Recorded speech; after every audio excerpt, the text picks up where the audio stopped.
দরকারি অ্যাপগুলো মোবাইলের হোম স্ক্রিনে রাখার জন্য অ্যাপের জায়গা পরিবর্তন করতে হয়, কিন্তু আপনার মোবাইলে অ্যাপের জায়গা পরিবর্তন করতে পারছেন না। কোনো চিন্তা নেই, খুব সহজে মোবাইলের এই সমস্যাটি ঠিক করতে পারবেন।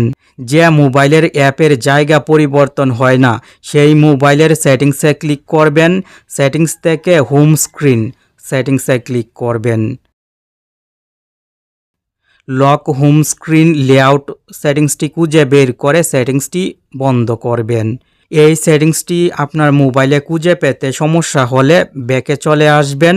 মোবাইলের সেটিংসের সার্চ বক্সে লক হোম লিখবেন। লক হোম স্ক্রিন লেআউট সেটিংসটি চলে আসবে। খুব সহজে সেটিংসটি খুঁজে পাবেন। সেটিংসটি বন্ধ করে দিবেন। এখন মোবাইলে অ্যাপের জায়গা পরিবর্তন করতে পারবেন। অ্যাপের আইকনের উপরে চাপ দিয়ে ধরে অ্যাপ আইকন এক জায়গা থেকে অন্য জায়গায় নিতে পারবেন। আপনার মোবাইলের সমস্যাটি ঠিক হয়েছে কিনা অবশ্যই কমেন্ট করে জানাবেন।